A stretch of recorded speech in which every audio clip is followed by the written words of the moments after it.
Oi, gente, tudo bem? Bom, hoje nós vamos estudar o modo imperativo. Nós vamos dar continuidade aos nossos estudos e reflexões sobre os verbos, seus modos, tempos, as cargas de sentido que pode ter um verbo durante o uso que nós fazemos no nosso dia a dia nos atos de comunicação. Então, hoje nós vamos pensar sobre o modo imperativo. Nós vamos ver que o modo imperativo, ele é dito o modo dos conselhos, das recomendações, das instruções, proibições também. Ou seja, o modo imperativo ele é utilizado para proibir ou permitir a realização das ações, certo? Então, no modo imperativo, a primeira diferença é que nós não temos o tempo presente, pretérito e nem futuro, como nos modos que nós estudamos anteriormente. No modo imperativo, nós temos duas formas, afirmativo e negativo. Por que isso acontece? Porque, como eu disse, o modo imperativo ele pode ser utilizado para dar ordens, fazer pedidos, proibições, enfim. Você pode pedir que alguém faça ou que alguém não faça determinada ação. Então, por isso o modo imperativo ele é afirmativo ou negativo. Tudo bem? Bom, nós vamos ver também o seguinte. O modo imperativo, a gente não vai encontrar a primeira pessoa do discurso. Por que isso acontece? Porque não é possível você dar uma ordem para si mesmo. Então, a pessoa do discurso eu, a primeira pessoa, ela não aparece.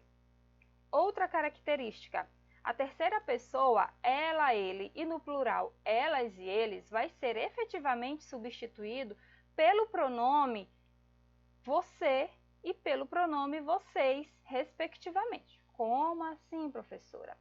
Eu tenho compra tu, compra um livro. Aí eu tenho compre, mas não é nem ele nem ela, é compre você. Compre um livro, certo? Então, recapitulando, nós não temos a presença da primeira pessoa do discurso eu, porque não é possível você dar uma ordem a si mesmo, certo? E quando isso é feito, nós utilizamos a terceira pessoa. E essa terceira pessoa, no modo imperativo, vai ser efetivamente substituída pelo pronome você, no singular, e vocês, no plural. Tudo bem?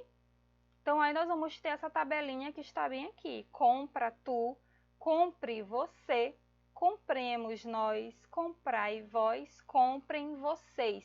Ou compre a gente em substituição ao nós, que nós sabemos que é uma forma comum de uso na nossa língua. Isso já está resolvido na nossa mente, certo?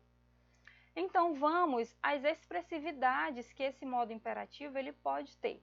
Bom, dependendo da entonação de voz, uma mesma sentença que utiliza o modo imperativo pode ser utilizada para dar uma ordem, para fazer um pedido. Tudo bem? Eu tenho faça as tarefas. Se eu acentuar esse tom de voz, faça as tarefas, uma ordem. Mas eu posso falar de uma outra forma, dando uma outra entonação e transformar essa ordem em um pedido. Eu digo assim, faça as tarefas. É um pedido, não é mais uma ordem. Bom, então, não é correto você dizer que o modo imperativo sempre é utilizado para dar ordens. Não. O modo imperativo ele pode ser utilizado para fazer pedidos, para fazer apelos, para dar conselhos. Seja gentil, é um conselho. E aí nós temos também a presença do modo imperativo, tudo bem?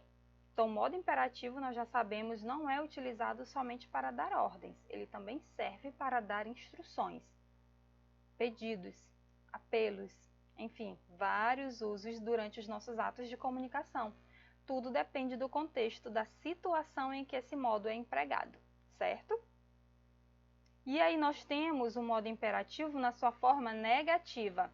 Aqui nós vamos ter as proibições, as restrições ou os conselhos e as recomendações também. Eu digo assim, não faça isso. Pode ser uma recomendação, pode ser um conselho, ou dependendo do tom de voz, como nós vimos anteriormente, pode sim ser uma ordem, certo? Então, Aqui nós vamos ter a mesma forma de conjugação verbal, as mesmas características. Não tem a primeira pessoa do discurso eu pelo mesmo motivo, não posso fazer uma proibição, uma restrição a mim mesma. A terceira pessoa efetivamente será substituída pelos pronomes você no singular e vocês no plural, tudo bem?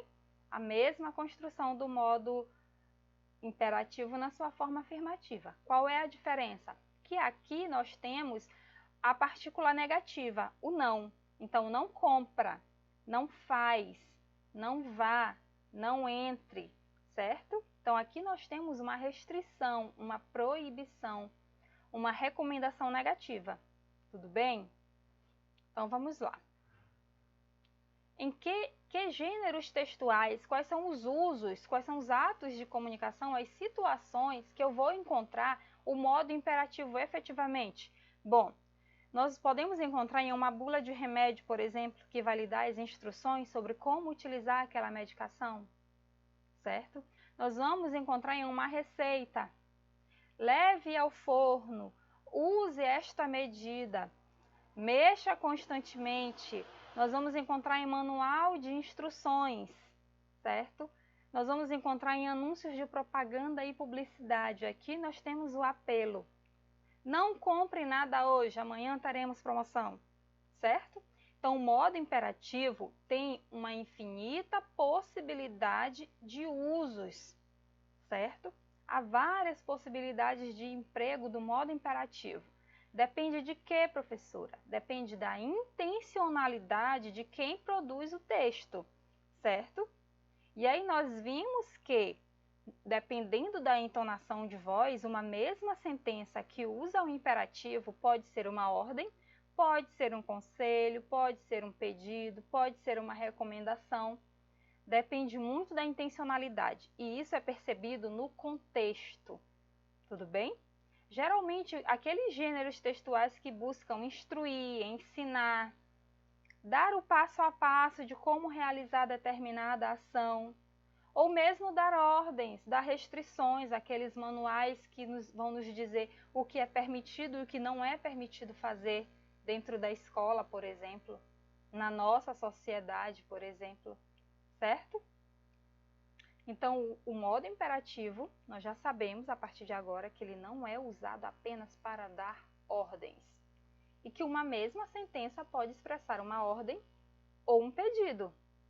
Depende de quê? Da intencionalidade. E essa intencionalidade na fala ela é demarcada pelo tom de voz.